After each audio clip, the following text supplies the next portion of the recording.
Hello and welcome to episode 228 of the 77 Club. Harry, start with the socials. We're not skipping over it today. We're not skipping over the socials because it was a bit of a mad one, wasn't it, lads, for our socials? It was crazy, yeah, actually. Yeah, It was. mostly down to you. It's no credit our way at all. Obviously, I've been joking on about Facebook pops off these days and everything else is rubbish. We had a post on there about Raul Jimenez. It's got like 24,000 likes now. Ridiculous. But even bigger than that, Fabrizio, how do you pronounce it? Fabrizio. However you think it is, Harry, that's wrong. Fabrizio Romano, is it? Yeah, that'll do. Yeah. Basically, Romano. It's basically the one everyone follows on Twitter, the super reporter who knows all the agents and that. For some bizarre reason, used our podcast as a quote about Ruben Neves, and obviously our notifications exploded, and we got a load of followers. And so, yeah, if you want to follow all that madness on our social media, it's the Wolves 77 Club on Facebook, at 77 Club Podcast on Twitter, and Fabrizio is our mate now. So if you want me to DM him for you, let us know. We are joined at the hip. Jack Williams is here. Hi, everybody. Do we get, is it £1 per Facebook like? Is that the going rate these days? It is, yes. So we've got £1.50 now, we're up to.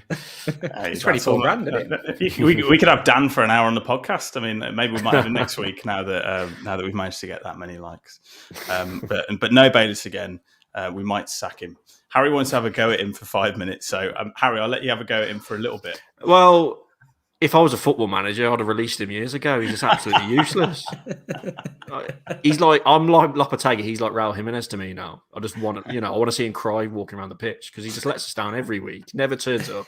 We always text him on a Wednesday. You coming on tonight, Bayliss? Oh no, I'm going to the pub. I'm having some drinks. It's a Wednesday at 1 o'clock in the afternoon. He's got the best job in the world. So yeah, absolutely useless. Busy guy. Just bin him off. If anyone's listening and wants to be on the podcast, you can replace Bayliss. We'll have rehearsals. Right, okay. Let's concentrate on the game then.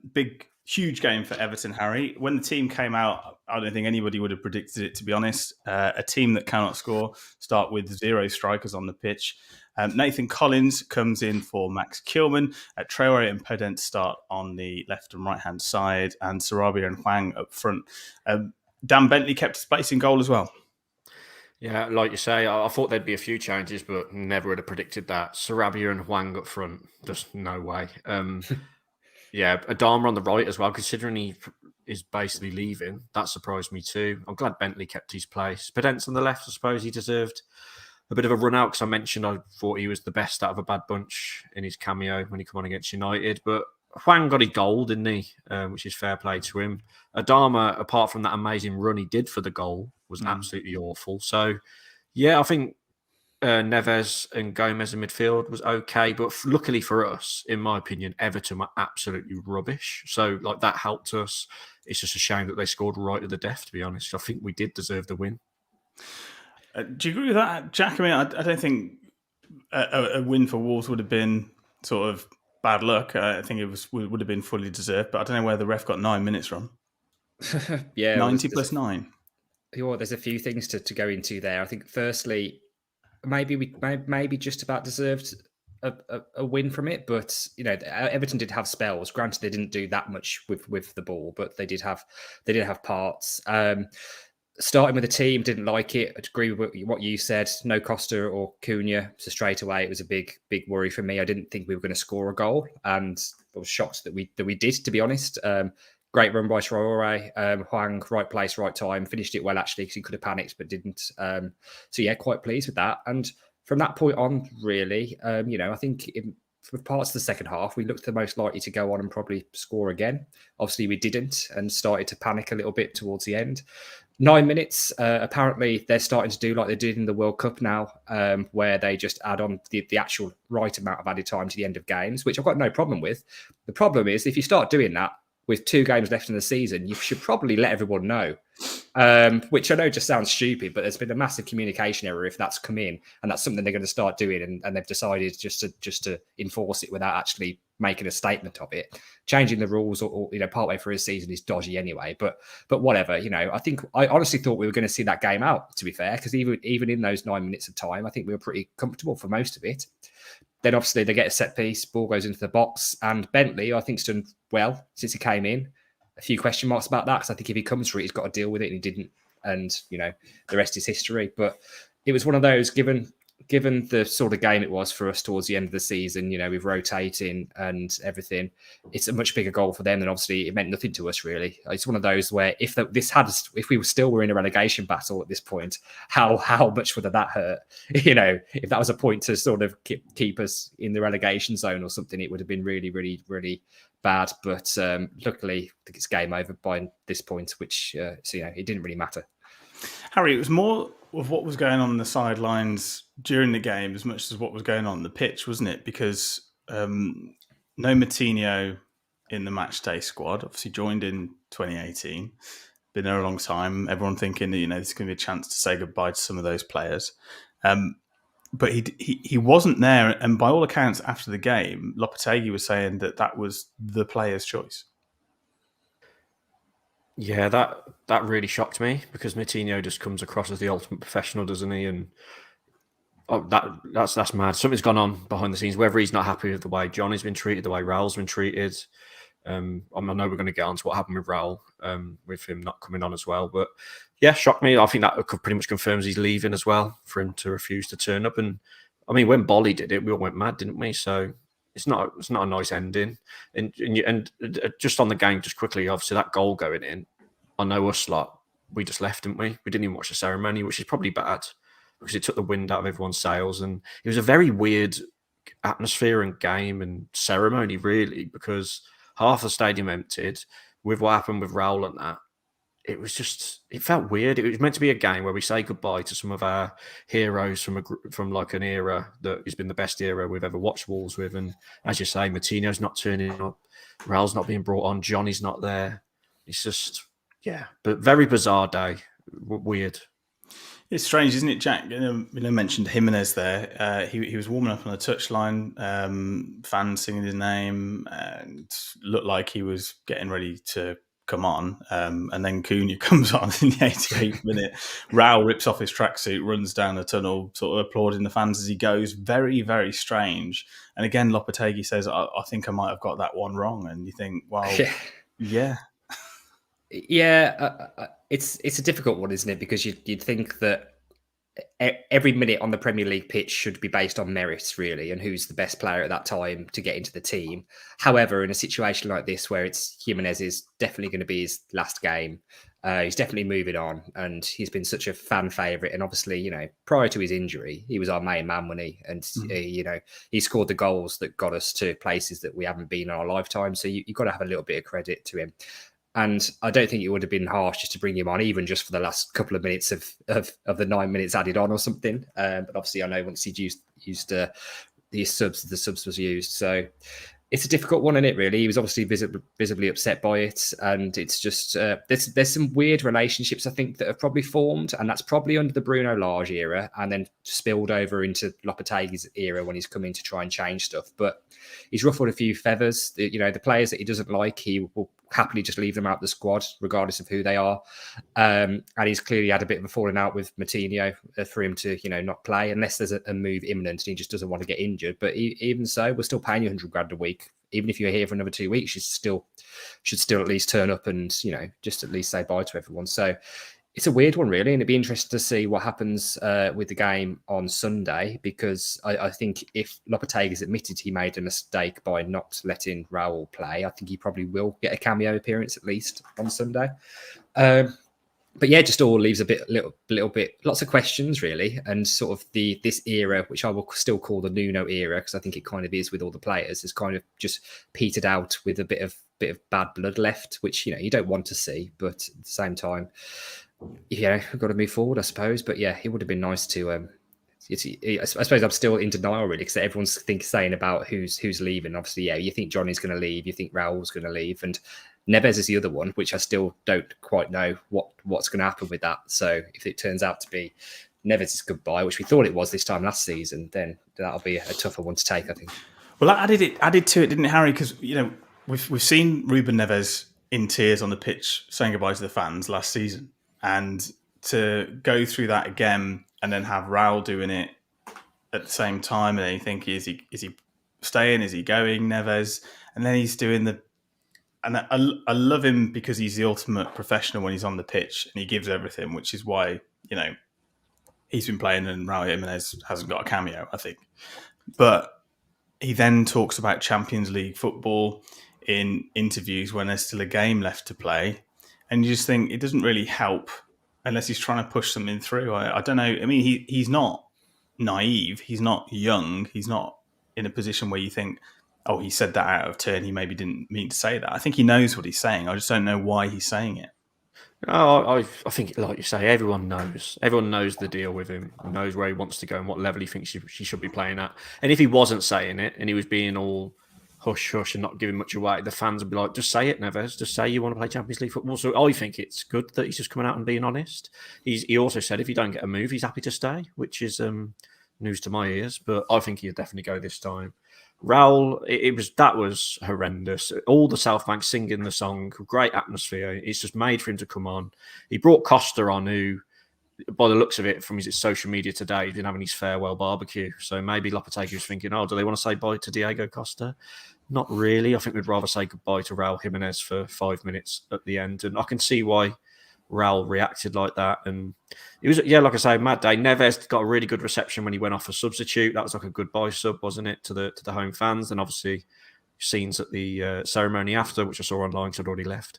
But it was heartbreaking because as much as I disagree with the way Raul has acted, especially around the World Cup stuff, which is why Lopetegui took this stance, I think, 'cause it really annoyed him, didn't it? It was one of the first things he said in his press conference when he arrived about Raul's professionalism. So, but I still think it's very cold and very harsh to treat a club legend like that, whether you like him or not. 5 minutes wouldn't have hurt anybody. He should have brought him on. No, and actually throwing away the 3 points actually just makes it all worse, doesn't it? Because if you could at least say, oh, well, we got 3 points and it keeps us in a position in the league where we might get a few more quid and that's actually going to help our financial situation, and then you're going to throw it away and everyone's upset. So it was, it was a perfect storm of terrible decisions, wasn't it, Jack? And also, the one thing you can say about Jimenez during his time here is he's quite handy at defending set pieces. So who knows what would happen? But no, I still think it was a bit too deep for him. He'd probably been more towards the front post. So yeah, it's just like I said, it's just a weird one, really, and I'll be interested to see what happens at Arsenal and whether he does get everyone out there.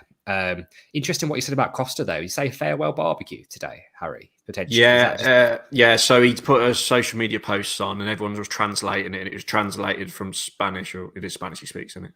Yeah. It translated to like my farewell barbecue, and it was in with all his mates and that. Yeah. So which I mean, obviously it's split, isn't it? People want him to stay, people want him to go. I think unless he's having a new barbecue, in which case he's saying farewell to the old barbecue. Saying goodbye to it. Yeah, might be reading into it too much. Might be moving house, you know, your new barbecue, his new house. No, but yeah. So, but I think we all knew he was going as well, didn't we? But it was like, as much as I've like really criticised Raul, it was horrible to see those pictures, wasn't it? Those images. It was like, Jesus. Yeah, he was definitely upset. It was, yeah. But tough one, because some people, like our mate Tom Rouse, who I was messaging, I sent you like the messages tonight, he was like, good riddance, Raul. You deserve it. You abandoned us in the World Cup. So I think there is I'd say a small minority of Wolves fans that don't care that he was crying. So it depends which way you look at it, isn't it? Really? I think that's harsh, but I think very harsh. If it had panned out, if this season had panned out differently, you would always look back at that decision for him to go and play for Mexico when he was apparently injured and couldn't play for Wolves, and you go, actually, we needed a striker at that time. It hasn't panned out like that. It's panned out differently. But I suppose if he's going to leave anyway, and Lopetegui wants to show some, I don't know if it does it with the club. I don't know. Sam, shall I just? I'm just going to read out what Tom said. Actually, yeah, no, go on, because they are funny. They are. Yeah. They are. Yeah. So he put. We was going back and forth, and he put. He's on about Raul. He hasn't shown the club any respect for 12 months. Same goes for Moutinho now too. Great players in their time, but they believe they're bigger than the club. See ya. Neves, however, has played until the last kick and tried every game. Lopetegui, absolutely right not to bring Jimenez on. Sends a message to the remaining and future players. Bloody hell, he's pissed on his porridge. Well, yeah. It's one of those, isn't it, really? But you can't really argue with some of the points being made, because I kind of forgot about Raul's behaviour in prior to the World Cup. Like, you kind of just, because it's a few months ago now and it happened mid-season, it's kind of been put on the back burner.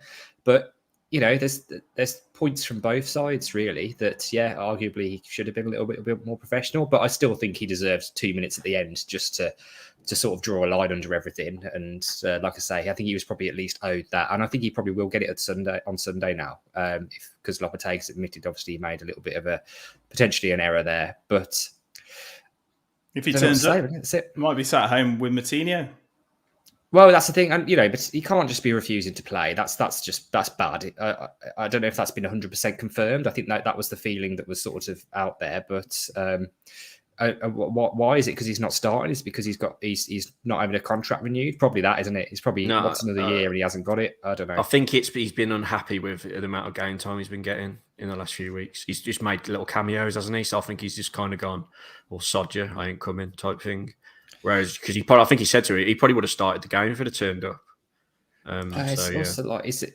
Maybe it's hurt his pride. Do you stay in the Premier League, Harry? No, I don't think so. I think back to Portugal, something like that, maybe for a season or two. But he's a bit too old for throwing his toys out the pram. He should be professional. And granted, it's probably just like, we're safe now, so don't worry. Well, you can start, sort of thing. Maybe that's hurt his pride a little bit. But we don't know what's going on at the training ground, do we? Because it shocks me Moutinho's acted like this. Because like we say, he's the ultimate professional for his whole time at Wolves. So is something kicked off at the training ground? Has Lopetegui got it wrong the way he's been dealing with these players that he knows are moving on? He probably think they deserve more respect. Look at Johnny, man. Since that Leeds game, which he did have a howler in, and his knees are cropped. We haven't seen him, have we? He never got a goodbye or anything. So no, it's interesting. No, we'll see what happens with that. Was there a player that stood out for you, Harry, in that match? Pointless. Dawson. I thought Dawson played really well. I'm just going to say Collins had an absolute shocker. Yeah. I wanted him to play, and I don't know if it's because Dawson was left centre back, he was right centre back, wasn't he? But Collins, everyone round by me, I was in Jack's super seat, the VIP seat, and there was about 4 blokes round by me all game going mad at Collins, which is a bit unfair because he's only young, isn't he? Everyone thinks he's like 30 and experienced. He's got to make a few mistakes, but and another really shocking performance, which we sound like broken records, was the bloody referee. He had an absolute shocker, David Coote. Bloke next to me kept going, "He needs to put an N in his last name." He said it about 15 times. "He needs to put an N in his last name, that David Coote." I said, "Mate, I get it, yeah." He had a bad game. David Newt. Swap it around.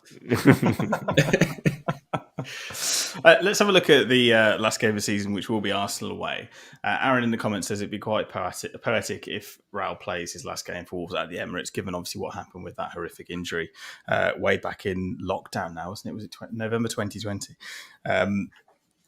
What's he do now, Harry? I mean, after we've just said he's got a lot wrong with cameos, should he be playing for 3 points? Obviously, the way that the wheels have fallen off Arsenal's title charge towards the end, Nottingham Forest sealing survival and the title for Man City without them kicking a ball, it was just beautiful, wasn't it? And now I know that there's been quite a few links actually for Ruben Neves in the newspapers over the last couple of days. There's a Ruben Neves factor anyway because of the way that they celebrated like they won the league with that win at Molineux last season. So there's a little bit of needle there, but probably not really deserving so. They're poles apart in terms of where we are as a football club. But I think there will still be that spice.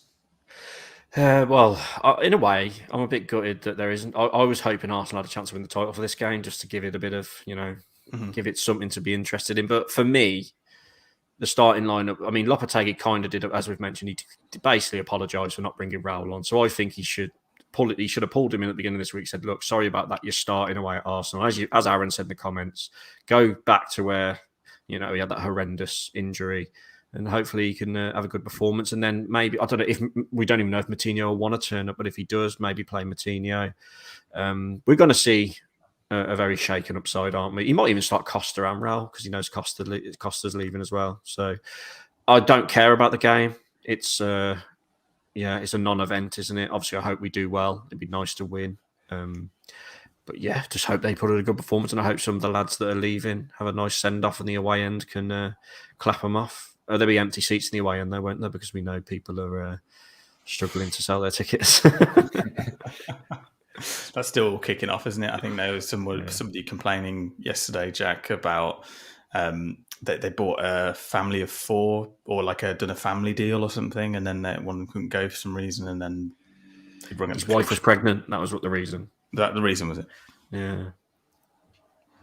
Yeah, well, I think they have to be quite strict on it, though, don't they? Because otherwise, everyone will be ringing up and saying, "Oh, yeah, my mate's hurt his leg. Can I transfer it to blah blah blah?" So I can see why they have to take that stance. But like I said, I hope this isn't something that sticks around for next season. I hope it just was because they thought that Arsenal might win the league. It's going to be quite funny, this one, to look back on in previous seasons. It'll be like, oh, remember 22-23 when Arsenal was so close to win the league? You look at the table and they'll be 10 points behind City because they're just falling apart. And they're completely mentally done, aren't they? So it's a nothing game. It's the final game of the season for the fans who are going, and it's just going to be an opportunity just to take the piss out of Arsenal, really. That's it. It will just be stupid chanting about how they nearly won the league. And that's it, really, which I'm quite happy after, because they were...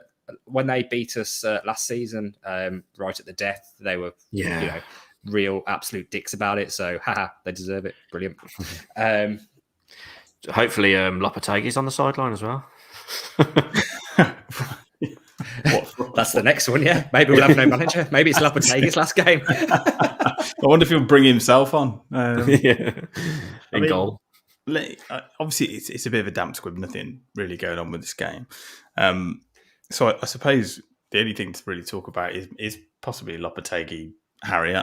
If the rumours are to be believed, there's been some conversations at Compton with Big Jeff this week. Do you think the situation has changed? Do you think it's all paper talk? Do you think they've got a clever accountant in to move some things around?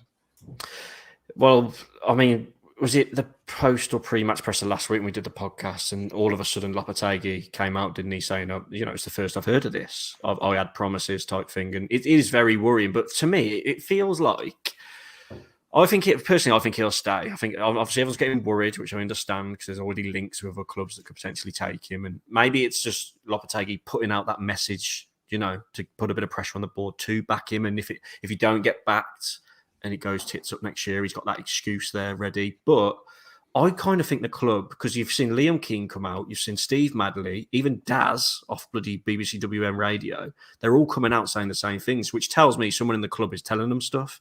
And they ain't stupid, are they? They're probably just trying to get all this FFP out there, get the rumours that Lopetegui might go and all that. Maybe it's an absolute master plan, so all clubs think we're skint. So if you do go in for their players, they don't ask for ridiculous price tags. But you hope the worst don't happen, because if it does, I mean, there's already been meltdown. He ain't even gone yet. I mean, they ain't even said he's going, and there's already meltdown at the fact that he might go if he's not happy with the funds he gets. So it'd be an absolute disaster if he leaves, because we've got him in. We've wanted him for years. We've finally got our man. He's done this miracle turnaround. We're looking up, thinking, come on, get a few good players in, and we could be pushing back up towards where we were under Nuno, top 7.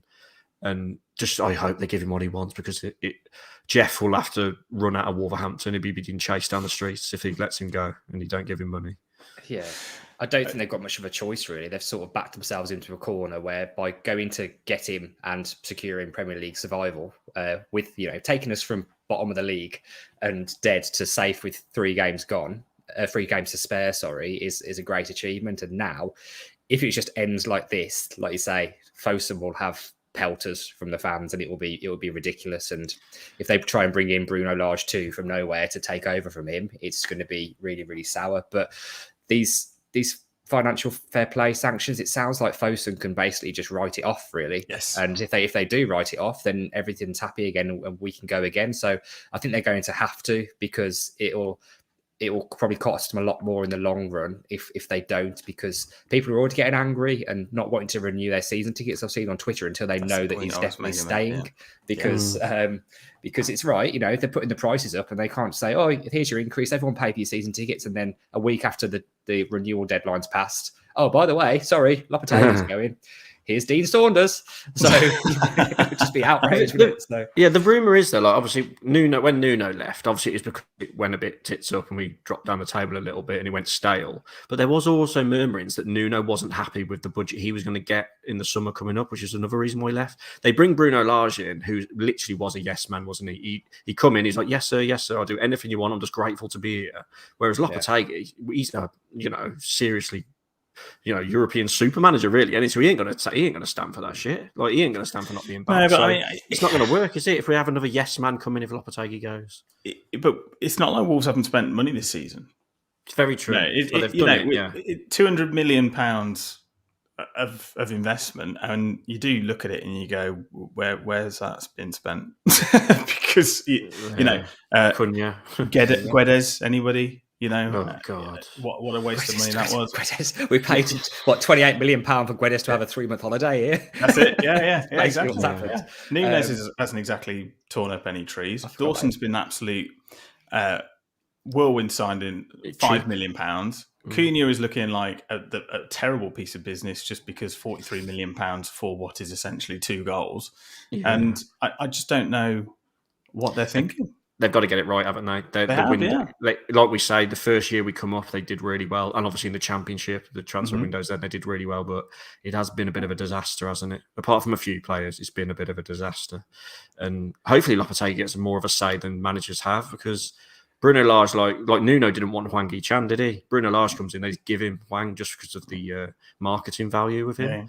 Yeah. So, they've got to get it right. They really have. Because let's be honest, Jeff Shee, Fosun, been really good. Got us to where we are. We're so grateful. They've pumped money in and, but he's so naive as a chairman. Like, let's be honest, he didn't know what a football was when he joined. So, and he's shown in some of the decisions he's made that, you could have got a 15-year-old lad, Wolves fan, who plays Football Manager and he'd made better decisions and some other things. Yeah. So he's just got to try and get it right.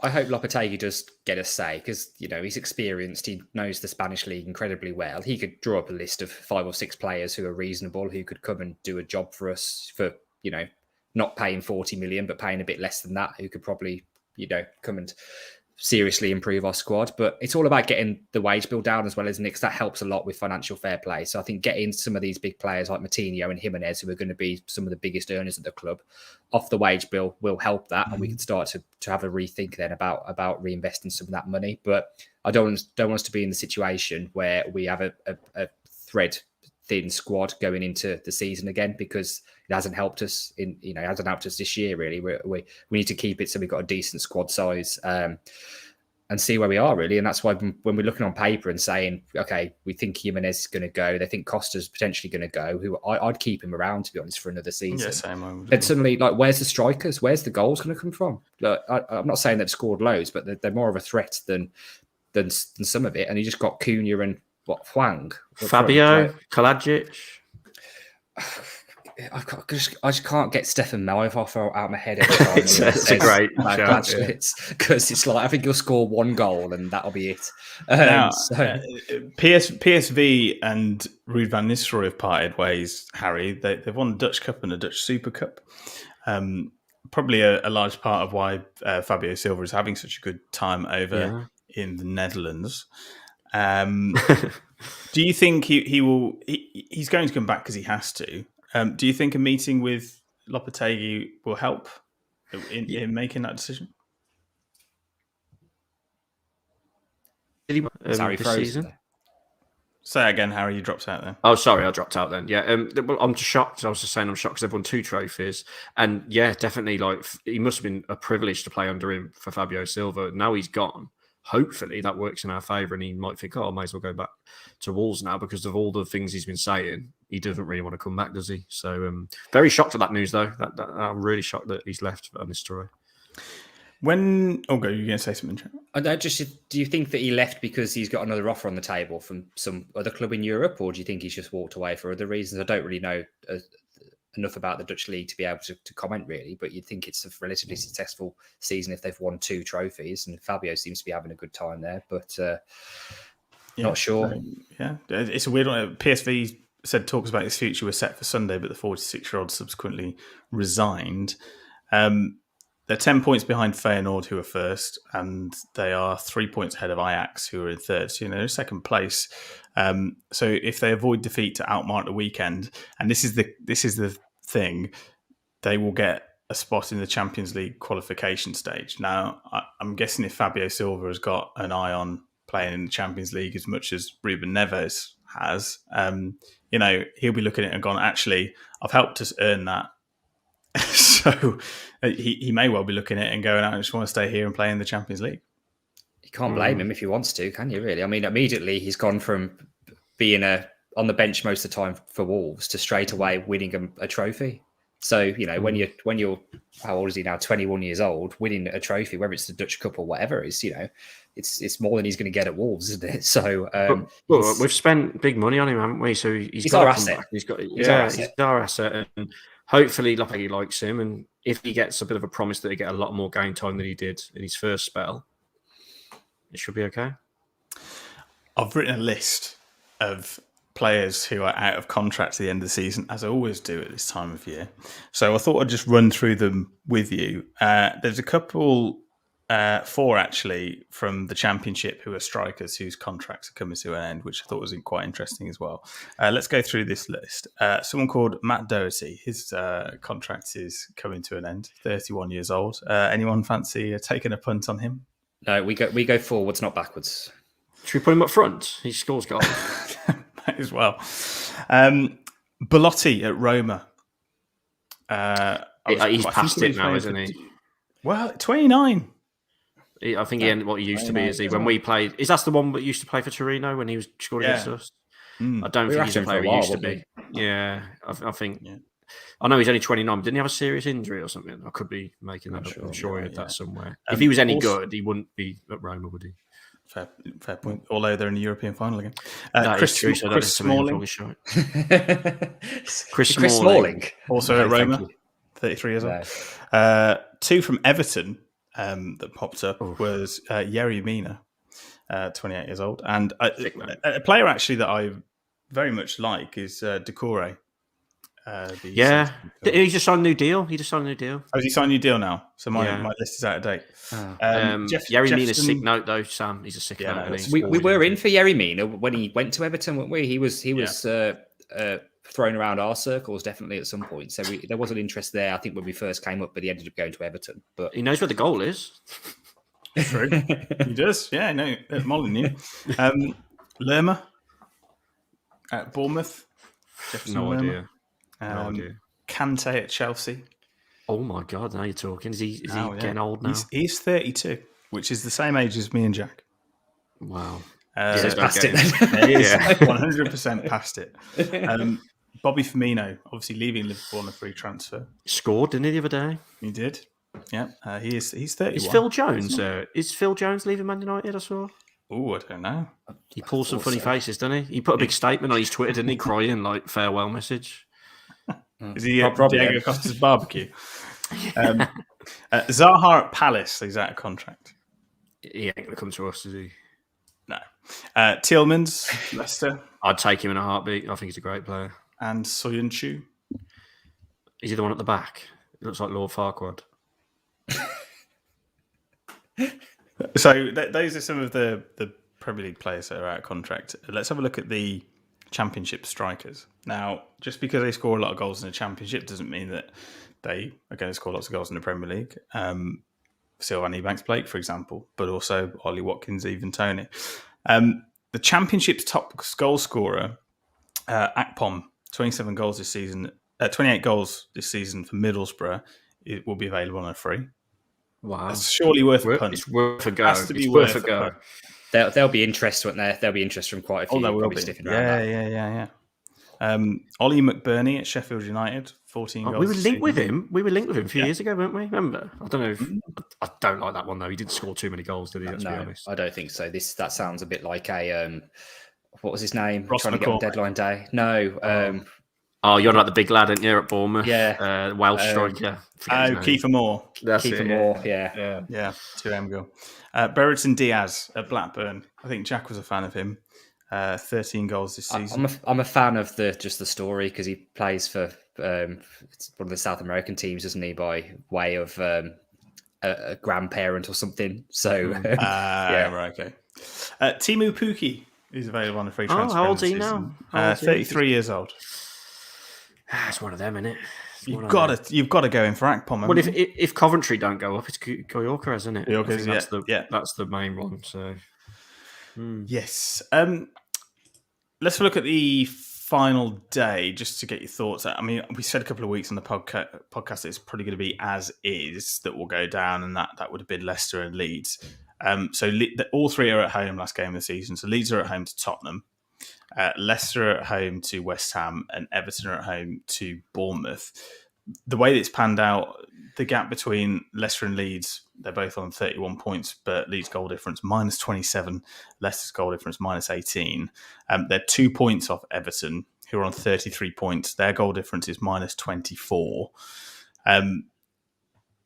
Do you think it is going to be as is? Because, I mean, a Leicester win, even though they're very hard to come by, although they did get a point against Newcastle last time out, a loss for Everton, a win for Leicester would send Everton down. Same goes for Leeds as well. What do you think will happen, Harry? I personally think, I know Everton were rubbish against us and didn't do too much. I think they'll win. I think they'll win their game, and it'll just be as is. I want Everton to go down. I'd love it if Leicester won, Everton lost, and Leeds lost. But yeah, I think Everton will get the victory over Bournemouth. Yeah. Jack? Yeah, I agree. I mean, there always seems to be some twists and turns when this happens, but I think it might be one of those where, Leeds and Leicester are the ones really up against it, aren't they? Let's be honest. And Bournemouth are done. They're safe. They've just got to go to Everton and go through the motions. Mm-hmm. And Everton, home crowd, last game of the season, in their own hands. They've got to deliver. And let's be honest, if they don't win, they deserve to go down in that game, really. So they can't really have any complaints. But from what I saw of Leeds the other day, I no chance. Just on the relegation battle. Sorry, just on it. Obviously, Forest confirmed survival by beating Arsenal. Did you see Jamie Carragher had Morgan Gibbs-White as his signing of the season? No, I didn't. Yeah, really? On Monday Night Football, he picked Gibbs-White as his. I think it was his signing of the season, or his unsung signing or whatever. But you can imagine the Forest fans on Twitter. To be fair to him, I'm going to say through gritted teeth, he has been really good, hasn't he, for him the last few years? He has, to be fair. He's very close to that £25 million price tag. It's good they stayed up for us, isn't it? Yeah, definitely. That has to be Carragher's unsung hero of the season. It can't be not Haaland, for God's sake. That's the it was something it wasn't the actual best sign. It was underrated signing or something like that. But I've seen it pop up. I can't remember who Gary Neville said now, but it were Gibbs White. But to be fair, putting all the what we feel about him aside, he has been pretty many goals and assists, but he has been decent. Harry has a quiz. I'll pass over to Harry. Yeah, so on the we've been talking about transfers quite a lot in the last 5 minutes. So this week's quiz might be long, but it might not be. So you're going to work together. You're going to swap between each other. If you get it wrong, pass it on. If you both get it wrong, I'll give clues. If you still can't get it, I will have to tell you, or I'll just read the comments. So it's who was our highest signing from each year. So 22, 23, we're going to work our way down all the way back to 2003. So there's about 18 answers, but you're going to be pretty rapid fire. So you mean most expensive? So who we've paid the most money. So for this season, 2022-23 season, Sam, who was Wolves' most expensive player? Who do we pay the most money for? Do we have to do it in order? Yeah, I'm going to go in order. Okay. So start with 2022-23 season, which is this season. So that will be Nunes. Correct. You knew that, didn't you, Jack? Yeah, I'm struggling with the year before, though. Yeah, year before, 2021-22. I'll tell you the player we signed. Our highest signing was 9.99 million. Oh, that's Wang. No, Sam? 9 million. 9 million is quite low, isn't it? Yeah. It's quite a hard one. I can even look at it. It's quite Jose Sarr? No, it's the bloke who has been basically cast away a bit, and I love him, our left back. Ait Nouri. Ait Nouri, yeah. But it is so mad because obviously our total spend this season was 122 million. Last season was 33 million, so that's why Ait Nouri is the most. Back round to you, Sam, 2020-21. So think of that summer building up to COVID. Well, that's Fabio Silva, isn't it? It is Fabio Silva, £36 million. 2019-20, Jack. I'll tell you, it's another striker. That's got to be Jimenez, then, hasn't it? When we signed him, it is 34. Yes, it is. We signed him. I mean, after the FA Cup. We had him on loan first. He was on loan. Yeah, very good. 34.2 million Raul Jimenez was back in 1920. 2018, 19. 2018-19. It's another fullback, bit of a hero. It's Johnny then, isn't it? It is Johnny Otto. 18.9 million, Johnny. Was he really that much? Yeah. Lame. So, Jack, to you now. 2017-18. So, the summer. Neves. It was. But yeah, you got that. It's got to be. It's the season we came up, isn't it? So it is. Well, no, the championship, wasn't it? The championship summer. Ruben Neves, 16.1 million. We only spent 22 million that year, and he was 16 of it was Neves. The year before, so 16-17, this was when Fosun first come in, wasn't it? When it was a bit all over the shop. Yeah. Sam, any guesses? Who was our think of our best players? For Joe Mason. Oh, well, I'm going to have to say. Right, so you want to guess, Jack? This for that year, 16-17. Oh God, was it Bonatini? Oh no, we didn't sign until later, did we? No, it was a year before that. Gold, of course it was. Yeah. Peshko. You're going to kick yourself on this one. Think of our absolute monster under like Lambert and that, like our best player. Saka. No, just after that. Literally, was our one-man wonder that season. We were crap in the championship and beat Costa. Liverpool. Yes, Helder Costa, 13.5 million. So 15-16, I'll just give it you because Sam basically got it. Was Joe Mason for 3.5 million, 2015, 2016. We only spent 8 million that year. You can tell it's all before Fosun now because exactly. The Helder Costa year, 50p. Yeah, we spent 32 million and it goes down to like 8 million a season. Year before Joe Mason, 2014-15, legendary striker. Then that has to be Sacco, doesn't it? Danny Graham. Danny Graham, he's on loan, wasn't he? He was in like a bit of a trio. We saw sing the song with Phoebe. It was. Benica Phoebe, 2.34 million. We only spent 3.4 million that season. 2013-2014, this was a low fee, 810,000 for a legendary midfielder. Well, I say legendary, I really liked him. I may have chased him on the pitch once as well. Oh, Kevin McDonald. Yeah. Kevin McDonald, 810 grand. We spent 1.6 million the 2013-2014 season. I take it all back. I was having to go at Nunes earlier at 44 million. 2012-2013 was a previous answer you keep giving. Winger. Sacco. It was 3.4 million. We spent a bit of money that one, 13 million, that one. So it's getting hard now. 2011-2012 season. So the last season the Premier League. That's Roger Johnson. Well done, Sam. I don't know if it's your go, but well done. You got it. Oh, sorry. No, it's good. Year before that. So again, think Mick McCarthy era. A striker, Jack, 2010-2011. Oh, I know that. I think it's Stephen Fletcher. Oh, it's got to be, done. Yeah. He was done. He was 13.5 million or something when he had 6.4 million. 6.4. Before, I think, was it Kevin Dorr before that then, Harry? Wow, yeah. So you've got it straight away. So the year before that, 2009-10, Kevin Dorr for 6.8 million. That's when we came up. From Reading. Yeah, very similar.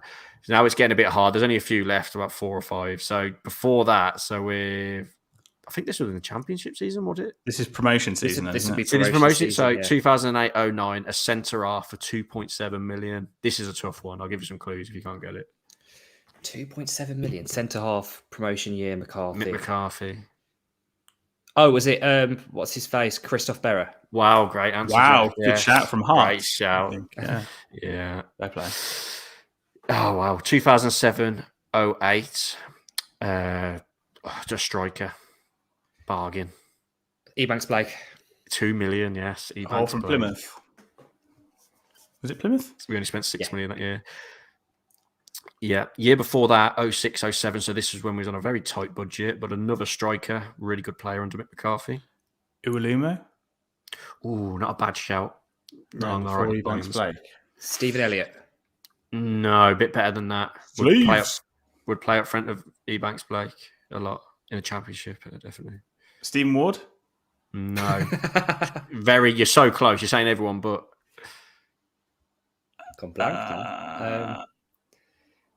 I'll give you a clue, which probably gives it away. Weren't the most prolific, but worked hard. Could be any of them. Sam Vokes? Oh no, you've literally said everybody, but people are gonna be screaming. Striker. Yeah. Keogh. Yes, Andy Keogh. Aaron got it in the comments. Aaron got that. Yeah, Andy Keogh, 810 grand, 0607. The year before, this is brilliant. 2005, 2006. Another striker. I'm laughing, so you must know who it is. Talking about not scoring goals. Frankowski. Yes, 1.4 million. Thomas Frankowski. Missing piece of the jigsaw. 1.8 million. Henry. That'd have been under Hoddle, would it? Yeah, it was. Yeah, missing piece of jigsaw. 2005, a centre midfielder, very good player for Wolves. He ended up becoming a coach after, I think, but for 1.8 million. Can anyone guess? Mark Kennedy. No, centre midfielder. Oh, centre midfielder. 2004, 2005. Yeah. So we're in the Premier. That's a season. No, it's when we got relegated. So he played under. I think he played under Hoddle and McCarthy. This player. Carl Court. No, centre midfielder. Centre midfielder. Oh, sorry, I'm not listening. Do you want me to give you a clue? Yeah. He had a really catchy song which was probably offensive, thinking back, which wouldn't get away with these days. Oh, Soul? No. Centre midfielder. Centre midfielder. You've had a left winger. You've had a striker. Was it Matt Murray? Yeah. Centre midfielder, Jack. Aaron's got it in the comments. Oliver Njana. Oh, Oliver Njana. If you remember his song, I don't even want to sing it because I think it's that offensive. Oliver Njana's got a big apple. Big apple. The year before that, Sam has literally shouted this out a minute ago. For 2.7 million, 03-04. So that was a Premier League season. It was Carl Court. The year before that, I'll just tell you, the year we went up, or we didn't, or was it the playoff season? No, none. 2002-03, nil. So we got free transfers and loans that year. Nobody. We paid money for nobody, yeah. And 01-02, this is the last one, a legendary striker for Wolves, played in the Premier League. I love him. Can't give him more clues. 01-02, no. You've said everyone but again. Blake. Oh. No, you've literally said everyone but now. Literally. Stephen Everson. No, it's two. You've said everyone, even I'm forgetting but the person. What? I can't give clues. You'll get it straight away. Sean Newton. No, it's a striker. You're doing what Sam did now. 4 million back then's a lot of money. That was a lot of money, wasn't it? 01-02.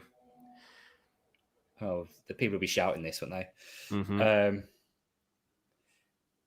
I've got to give clues, don't I? Scored against United and Liverpool in the Premier League. Kenny Miller. Kenny Miller. Jesus Christ, lad. You literally said, yeah, Aaron. Aaron, thank you. Aaron in the comments. He was on fire. When you lot were struggling, he was getting them all. So, I can't believe we got Kenny Miller. How do you think Kenny Miller, legend. Nice. But yeah, we spent 16 million that year, 01-02. So some good throwback players in there, aren't there? Yeah, definitely. Just shows how far we've come. I suppose they're quite sobering. Perfect. Right. Okay. Well, best of luck if you're heading to the Emirates last game of the season. We will see you next week for an end of season podcast, end of season awards, player of the season, and stuff like that. But we'll say goodbye to Harry Mansell. Yeah, just quickly on that, it'll be a bit of a good one next week because I've listened back already to what our predictions were at the end of the season. Yeah, and it's quite funny. Some of our answers are hilarious. And also, no, actually, I'll talk about this on next week's podcast. But yeah, cheers everyone for listening. No, thank you very much. And it's goodbye from Jack Williams. Did anyone predict that Dan would just not turn up anymore? No one predicted that. No, we'll never see him again. We'll never see him again. It's all right. We can give him no awards. Bye. It's a goodbye from me. Goodbye.